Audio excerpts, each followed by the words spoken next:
Célébrée sous le thème Tourisme pour les investissements verts, la Journée mondiale du tourisme 2023 est un appel à l'action pour fédérer la communauté internationale, les gouvernements, les institutions financières multilatérales, les partenaires du développement et les investisseurs privés autour d'une nouvelle stratégie d'investissement dans le tourisme. Le territoire de Mwanda, porte d'entrée de la RDC par sa partie ouest, a aussi une vocation touristique riche d'une ouverture à l'océan Atlantique d'une rare beauté qui attire chaque année de plus en plus de touristes. Les plages de l'océan Atlantique, l'embouchure du majestueux fleuve Congo, les sites de mangroves et la forêt des esclaves à Sianfumu en sont les principales attractions. Vu l'importance de cette journée célébrée partout dans le monde, l'Office national du tourisme ONT, antenne de Mwanda chapeautée par Fernand Lubenga, un organe technique du ministère du Tourisme, n'a pas voulu passer inaperçu cette journée mondiale, d'où cette visite à la plage Tonde de Mwanda, située en plein parc marais de mangroves sous l'impulsion de la directrice générale de l'ONT, Madame Jolie Yombo Mukindi. C'est une journée où nous célébrons la journée mondiale du tourisme.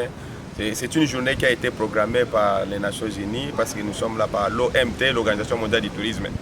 Donc déjà aujourd'hui c'est notre jour où le monde est tâté de célébrer la journée mondiale du tourisme. Comme on le dit toujours, le tourisme apporte les devises, il faut sans courir à la matière première. Le tourisme est tellement important dans les secteurs où nous vivons. Tout ce que nous voyons aujourd'hui, les gens qui viennent visiter notre plage ici, tous ces gens qui sont en mouvement, les voyages, les gens des transports, les avions, tout ça est dans le tourisme. Le thème exploité pour cette année, c'est le tourisme pour les investissements verts.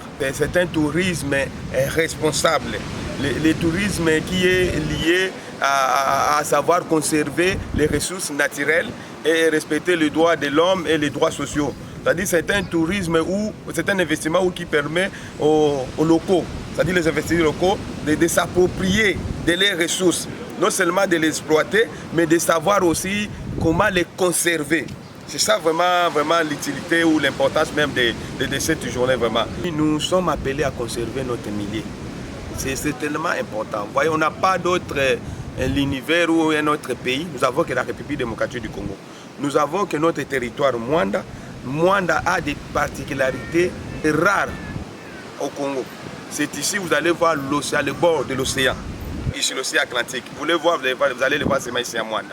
Donc, ce que je peux dire que nous devons assainir, protéger les milieux que nous vivons. Je salue Madame Jolie Yombo Mukindi. C'est grâce à elle que coup de chapeau. Vous allez voir aujourd'hui l'office est en train de prendre l'image.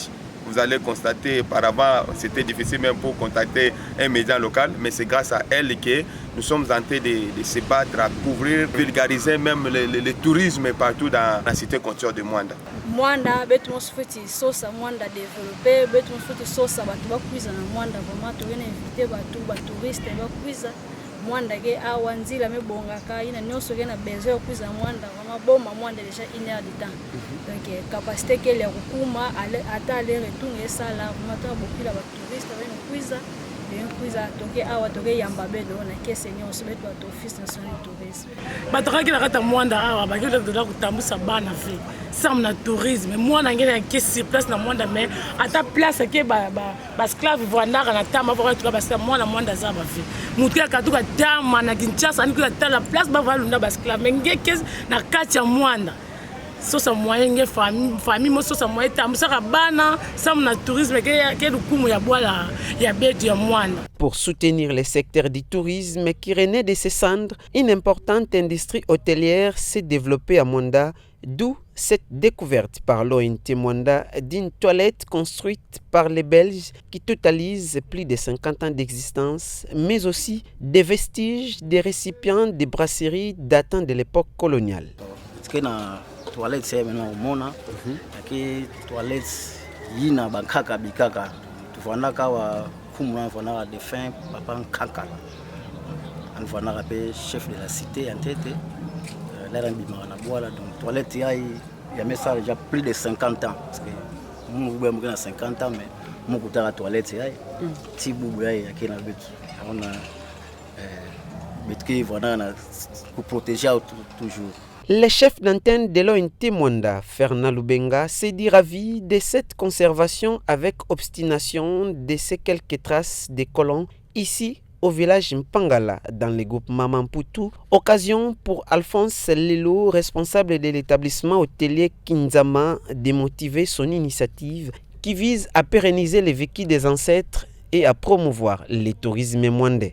Alors c'est un opérateur touristique, il s'est approprié de la journée, c'est-à-dire il a créé une unité de production dans le secteur touristique qui va encore donner de l'emploi surtout ces habitants de Mwanda. Vous voyez, c'est de pareilles activités ou de pareilles initiatives, il y a un autre biso tolingaka vraiment que l'État congolais appuie. Donc vraiment c'est tellement important. Nous sommes vraiment très ravis et nous l'encourageons vraiment. Sur 2 ou 3 va s'approprier na pareille activité, ça va vraiment développer notre cité côtière de Mwanda. Nous pouvons comprendre que betu ndaka sala kaka ve ba exode rural. Ko betu ndaka ba boala betu ko ndaka na cité. Or betu kana ba lieu yina betu ndaka vutusa faso ya bandela ka pete na tama. Ndebe nimemona mekuza bakosa na toilette ya betu metala betu bon. Au mo ndaka sala kima ina batu ndaka kuza ka tala de temps à autre. De ngindu kuziraka munu musala Kinzama. Kinzama kini signifie respect, luzitu. Lungemeka kota na kisika yai d'abord vanda na luzitu. Le nombre des établissements hôteliers et touristiques dans la cité côtière aurait augmenté de 50% depuis 2020. Si cette tendance s'est confirmée, le tourisme pourrait devenir l'une des sources de revenus sûrs du territoire de Mwanda.